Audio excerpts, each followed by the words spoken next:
You're probably very familiar with the Layens Hive, but a couple of years ago, I got this Layens Hive. What is a Layens Hive? So today I'm going to open up, it overwintered well, and we're going to take a look, see how they're doing first inspection after winter. Hope they're, strong and doing good. One of my queens, I put one of my queens that I raised, I put her in there. And so I was pretty confident that they were going to do the traditional way of making it through the winter and be really strong coming out of winter. I'm hoping that's the case. And let's jump in there and I'll show you what a Layens Hive is all about. Obviously, look, I got some ants. These sugar ants won't be a problem. They're just trying to get to the edges of the hive to get some honey. So when I inspect a Layens Hive, I like to start back here. I actually removed my follower board. This follower board here goes right there. But the problem is, it got too tight. I don't know, was this the moisture? And it took me forever. I had to wedge it out with my hive tool. You can see here where I was just trying to get it out after my first inspection or two. I don't know what happened, but anyway, I just leave it out. Leave that little gap back here. So yeah, let's start back here and see how big the colony is coming out of winter. It'd be interesting to see. I am wearing my black shirt today, and you shouldn't do that. Now, this is the way this company makes it. I purchased this with my own money. It's not a paid promotion or anything, but they use, looks like black foundation, maybe acorn, something like that. I don't know what kind of foundation, plastic. And last year, the bees added a little wax to it, but it's turned this way. And for those of you that are, extremely beekeeping geeks, the orientation is supposed to be this way. Actually, it's different. It's supposed to be this way on this frame.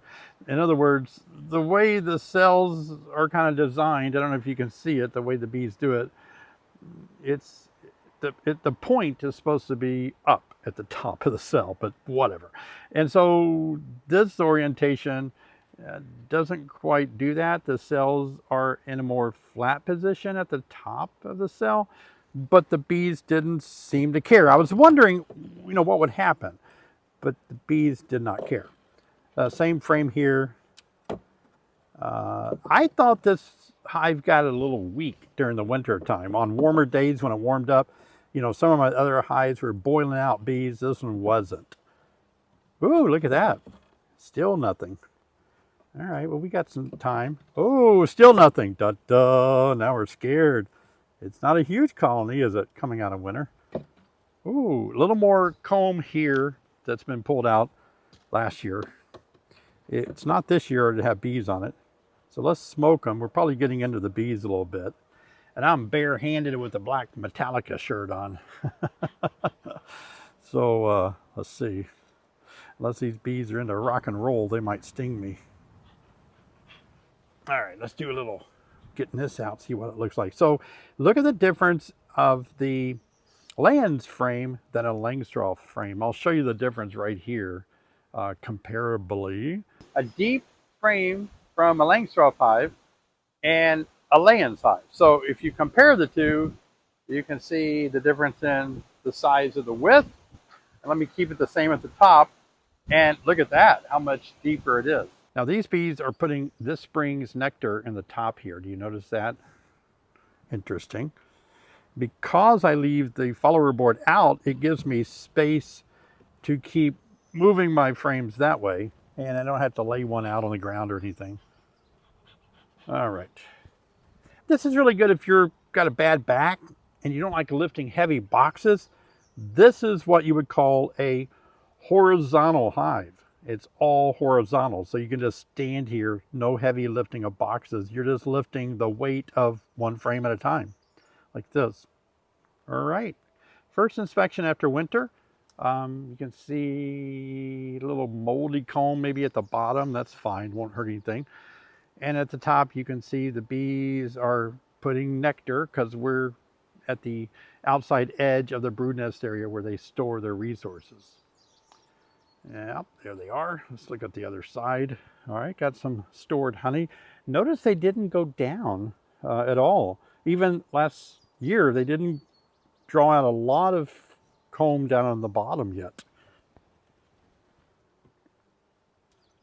Now, when you're working barehanded and not following all the rules like gloves and white suits and all that, wearing a black shirt.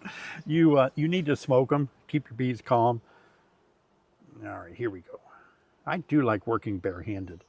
All right, until the bees won't let me. Yes, look at the bottom, just not much activity down there.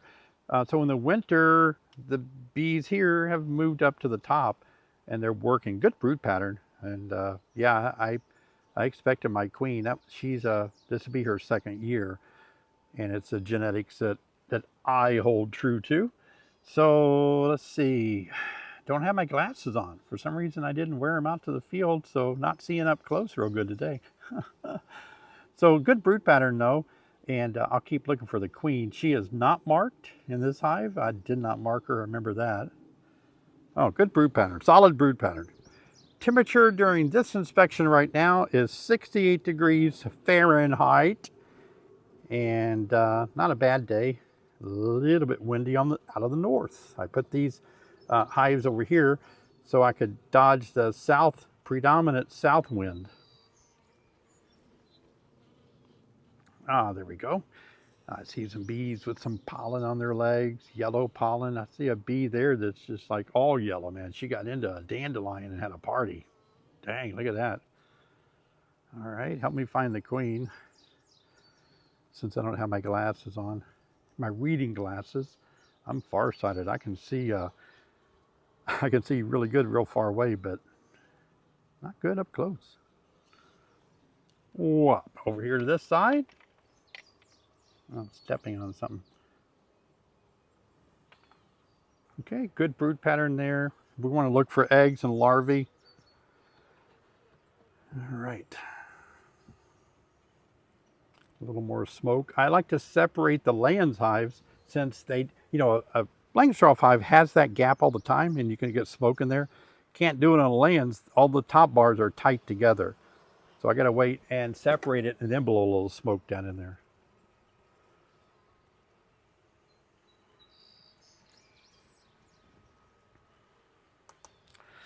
All right.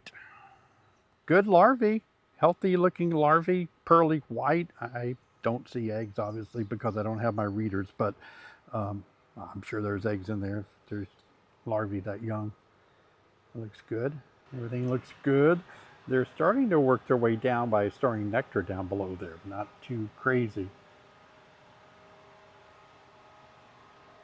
Yeah, they have a lot of brood, and I need to take a few nurse bees out of here to throw on a bunch of queens that I have. I only have I think I have 6 queens left, and I like to replace the nurse bees in the battery cage, and I need to shake some out. I might go back to that frame where I saw the open larvae. That's where your nurse bees are going to be. Well, I'm happy about this hive. They have room to expand. You've got that great brood pattern. It's incredible, isn't it? Look at that brood pattern. Yeah, you would probably die to get one of my queens. I would love to send you one. We'll see how it goes on me getting some queens raised this year.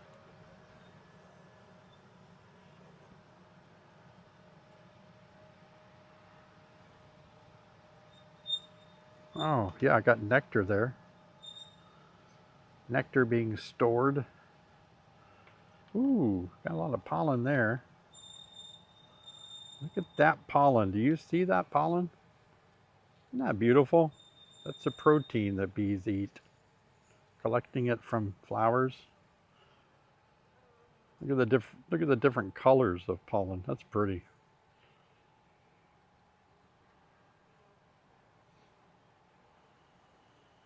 I need to find the queen before I shake nurse bees out, because if I don't, I might shake nurse bees into with those other queens. I gotta know where my queen is.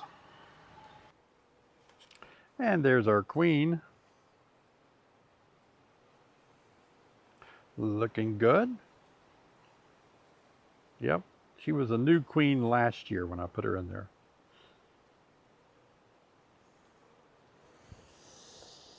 So now I'm going to find me a frame of some nurse bees and shake them on some queens real quick.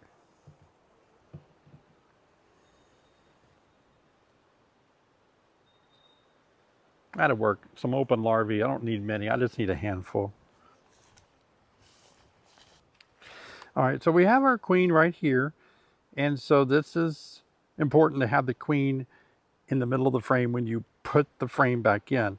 Now on laying frames, it's a little tough because you have bees that could get squished. So you just have to be good at moving bees off of this area right here. You can use your finger like I'm doing here. Try to get them down off of that edge of the wood because it's going to be pushed against the other one. And you can use a bee brush if that doesn't work as well. And it's hard. Now the other thing you do is smoke them. If you smoke them, they'll go down, right? You smoke them down off of that wood so you can put all your wood back together nice. All right, let's try that. Yep, they're mostly down. Another technique I use, I'll show you this, is you can actually take the wood and put it tight together right where it starts, and that will brush or move all the bees off of there. Now you can just keep making sure that no bees are on in between the gap because these frames will squish bees. That's the biggest downside that I've seen with the Layens Hive is this area right here. And I mentioned that in a video, and several people told me that, you know, yeah, that's a problem for them. Or some have told me, no, I don't have any issues. I do it this way and it's all good. So I will say this about Layens people. There are a lot of people that keep Layens Hive, and they are a very, I guess, how would you describe Layens people? They love their Layens hives. Let's put it that way. Now, something happened to this one during the course of winter. Maybe I was supposed to varnish it or something. But now my lid doesn't close. It, you know, this piece here, right here, it's supposed to go down and, well, that broke off, but it's supposed to actually close, but it won't. This is spread out too much, or this part is moved in too much. I took big screws and ran screws to draw this piece back.